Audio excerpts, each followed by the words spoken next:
Hindi ka tatayo dyan. Bakit? Isa. Hindi ka tatayo dyan.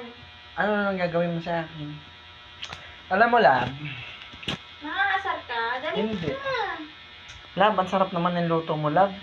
Kakain na nga tayo. Kakain na tayo.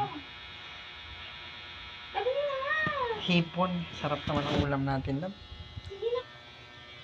Bibili ka. Aray, pusang ganap. Ganyan si Lab kapag nag-uutos yan, ganyan yan.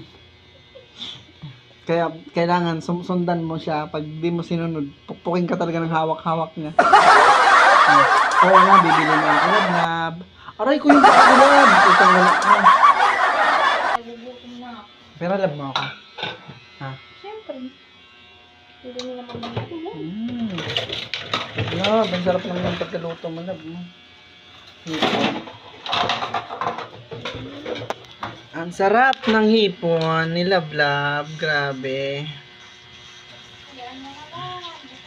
Lab, mapaparami akong kain nito. Okay lang. May kanin pa dito na bo. Pwede pa po.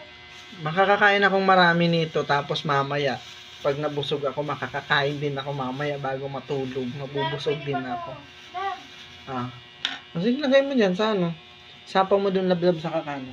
Dalian mo na kasi. Grabe ang gulo ng bahay natin, Lab. Kambak. Ginawa ng bodega dito, no? Ang kalat. Sigaan, di ba? Nagre-reklamo ka? Hindi naman. So, nagre-reklamo ka? Hindi nga. Ako nagre-reklamo. Hindi ako Dalian mo nagre-reklamo na. sa'yo. Lab. Magliligpit na ako. Magliligpit na ako.